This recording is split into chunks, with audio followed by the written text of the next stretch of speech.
Hey everybody, welcome back to the channel. So in a few minutes we're going to go ahead and start milling this white oak log over here. And this is kind of an interesting special log, and we'll talk about that more in a couple minutes. But I kind of wanted to catch you up on things. So I haven't really been milling any lumber out here for about 2 months. Just been busy with work and other projects. And so last week I came out to fire up the sawmill, and the engine wouldn't run. Became obvious real quick that the carburetor float was stuck and flooding the engine. So I took the carburetor apart, cleaned the float, made sure it wasn't sticking anymore, put everything back together. The engine would start and idle fine, but would not throttle up without choke applied. And that generally means either there's an air leak, or more likely there's some kind of blockage preventing fuel from getting all the way through the carburetor into the high-speed jet. Now, unfortunately, like a lot of modern engines, this has a fixed jet carburetor. And you know, the fixed jets generally work okay. If you're operating at the altitude and nominal weather condition that they size those jets for, it works fine for most people. The downside though is without adjustment screws that are normally in an adjustable jet carburetor, you can't get access deep into the guts of the carburetor to clean things out. And so, you know, I was able to clean this carb the best I could, pull it apart as much as possible, but ultimately it didn't work. You know, when I put that cleaned rebuilt carb back in there, same problem. The engine just wouldn't throttle up and run without choke applied. And so I probably spent, between the rebuild kit and carb cleaner, I probably spent 30-40 bucks and 3-4 hours of my time trying to resuscitate that carburetor. Did not work. Had this problem in the past. I should have known better. So in the end, I ordered a brand new carburetor, about 100 bucks for a OEM Kohler carburetor. And I'll flash part numbers up on the screen, by the way, for the rebuild kits and the carburetor in case anybody wants to know what to get for the Woodland Mills HM-122. This is the 9.5 horsepower engine. But you know, the new carb did solve the problem, so we're back up and running. It's just interesting to me that think about it, I probably spent 30-40 bucks and 3 hours of time trying to get that old carb rescued. Ultimately spent 100 bucks on a new carburetor. While I was shopping around online, I actually found surplus engines for this sawmill for $300. And so just with modern carburetors, I think there's a conclusion. Don't waste your time trying to rebuild a modern fixed jet carburetor. Just go straight for a new carb.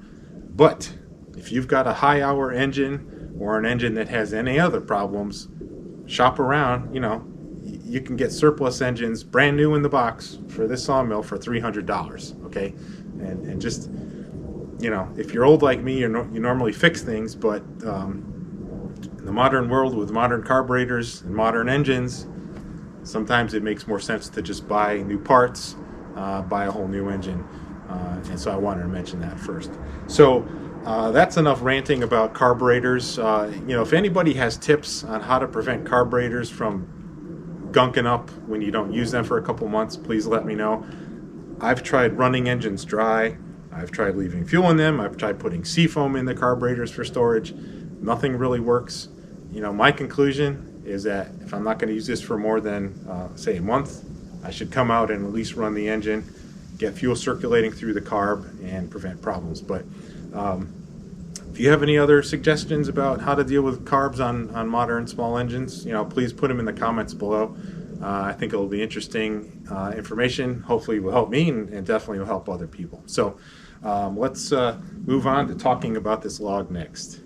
All right, so now that you can see this entire log, you'll notice it's really small. And that makes it interesting, because normally on this channel you see me horsing big pine logs onto the mill with the tractor, and you know, sometimes those, when they get over 16, 18, 20 inches diameter and they're 16 feet long, that is a big heavy log, a lot of lumber, a lot of sawdust, a lot of handling issues that you have to work out, right? And so to come over and mill this little guy, which is about 44 inches long or so, this is a big difference. Okay, and it's not without challenges though. I mean, one of the problems is with these small logs, you know, between the size and the weight and the configuration, it's harder to get these held down in a stable way on the sawmill bed. And so this log I think I guess it was over the last summer maybe, or spring, I helped some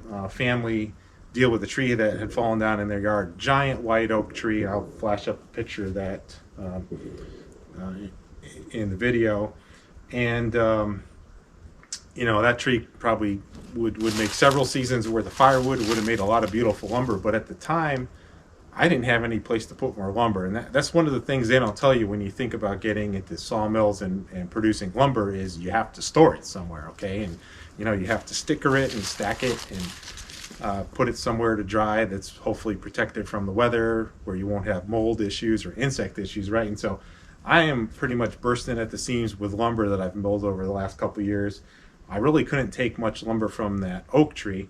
And so what I decided to do was look around the tree and look for any interesting parts of the tree that I thought would make good lumber for craft projects.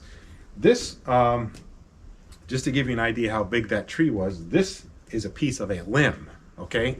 This was a horizontal limb that was bent and curled up and shooting off of the main trunk of the tree. I mean, this thing is probably 12, 13 inches in diameter, and this was just the limb. I mean, I've cut down entire oak trees that were smaller than this, and this is just a piece of the limb.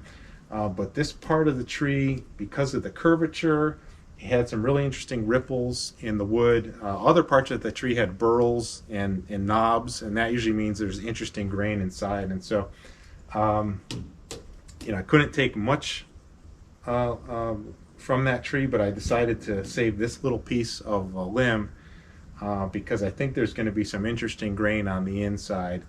And I think this will be great for projects like cutting boards and serving boards and maybe a wacky live edge shelf system, or, you know, who knows. So what we're going to do today is slab this up, and hopefully you can see in the camera, I sealed the ends of this log with extra paint back over the summer to keep the ends from checking and splitting, and that's worked really well. This log is pretty much intact. And so now we're to the point where we can slice this thing up into some live edge slabs. And we kind of get into the challenge of dealing with a small log on a sawmill bed. And so one of the things, when I cut this piece, I mentally made it just long enough that I could span 2 bunks in the sawmill bed. That's kind of important. And you really can't go any smaller than this. I've had really special pieces of wood that were too small, and I've tried rigging up systems that even bolting them down to the bunks in the bed, and ultimately something gets out of whack, and that can be very, very dangerous on a band sawmill. If your log twists or shifts or moves while you're sawing it, if you're lucky, you'll just ruin a blade, but it can actually bind things up. It can you know, take your blade off of the wheels on the inside of your housing, really tear up the inside of your saw head there. So you have to be really careful with pieces that are too small to fasten down. And so this guy, you know, 44 inches long, this is about the minimum I felt like I could safely clamp down on the mill and saw into, and it's pretty good in this configuration. So what we're going to do here, we'll fire up the mill in a minute, and ballpark, I think I can get 4 or 5 really nice slabs out of this log, somewhere 1.5 to 2 inches thick. But because of the weird shape of this, because it's twisted, because it's got waves and knobs and things, I'm going to kind of play it by ear and assess things in real time. But the first cut we're going to do is we're going to take a couple slices off the top until we get to a nice, flat, stable surface. And then that will become really the base. We'll roll the log over onto that flat, stable surface. That's going to really enhance stability and safety quite a bit. I see a lot of people that will just start slicing into logs, you know, all the way down without putting a flat edge on them first, a flat face on them first that they can flip and rest on the bunks. And that's getting risky, especially with a little piece like this. Doesn't have a lot of weight, doesn't have a lot of size. So step one we'll get into will be to slice this a couple times until we get a nice level, stable face on the log. Then we'll flip it and start cutting slabs.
All right, so here's our finished product. I ended up cutting these slabs on 1 5/8 offsets, same as what I would use to mill 2x4s or 2x lumber.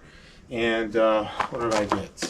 1, 2, 3, 4, 5 slabs out of that. The last one is a little bit short, but it's probably inch and a half. So that's close enough, especially since it's kind of the end piece. But really pretty grain. You could see the waviness down in here, and that's where there were knobs coming out at the side of the tree. And again, this was a limb that was curved, and so you can see that curvature here.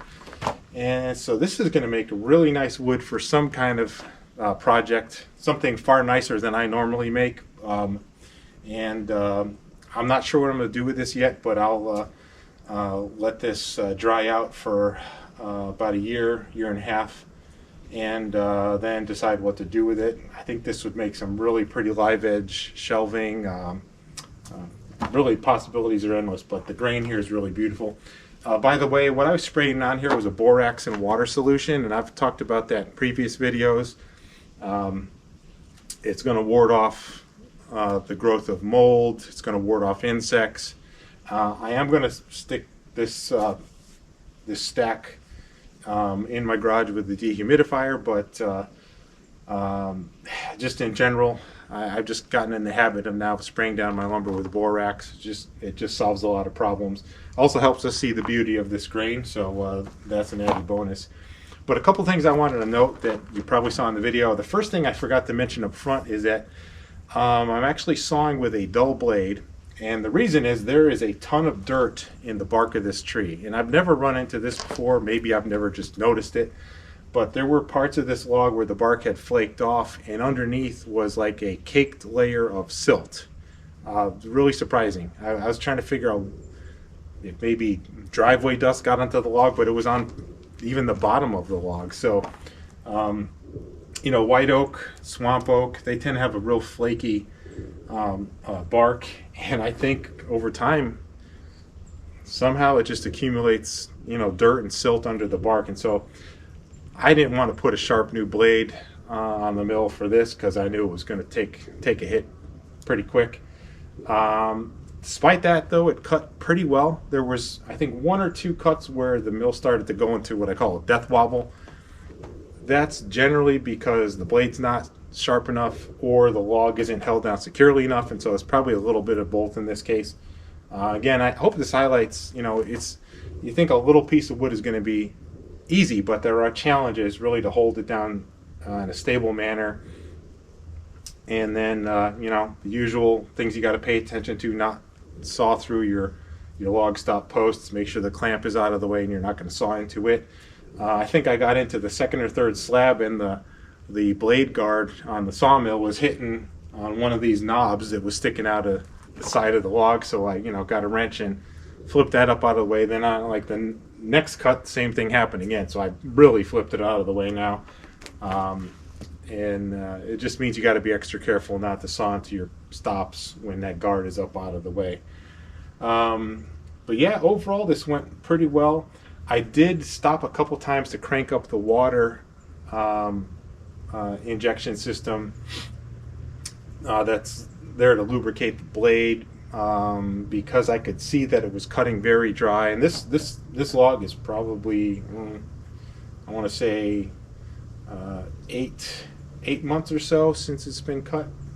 So it still should have been pretty wet in the middle, but possibly the combination of this silt under the bark and maybe the dry wood on the edge, I could tell that the blade was throwing very fine dust, and that's usually a sign. Well, again, dull blades would tend to curl the grain. The fact that it was throwing dust means it wasn't too dull, but it just looked like it was dry. So I cranked up the lubrication a bit, a couple times through the cutting.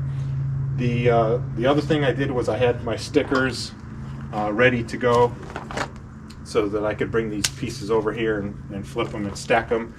Normally with big logs, I got the tractor right here and I'm offloading the slabs and the cuts right onto the tractor forks, but with such a little piece of wood, is cool. I could cut it over there and then stack it over here. And what I'll do towards the end of here is I've got some leftover straps from a lumber delivery, and if you ever get a lumber delivery and they use the nylon straps, save them because you can reuse them. They have a little bent up wire cinch that you can use to tighten these up, and I've reused these probably half dozen times. So what I'll do is I'll get this all stacked up in final formation, strap it down nice and tight, and then get the tractor in here, fork the whole stack out, and bring it into the garage. And so I think that's going to do it for today's video. I hope this was interesting. You know, again, we think of big logs as being the challenge, but sometimes the little logs are the challenge if you want to be safe and get nice clean cuts. I'm really happy with the cut quality, despite knowing I had a slightly dull blade. I got really nice cut quality here, and hopefully these guys will stay straight enough as they dry that I could do something really nice with this lumber in a year and a half or so. So I think that's going to do it. Thanks for watching.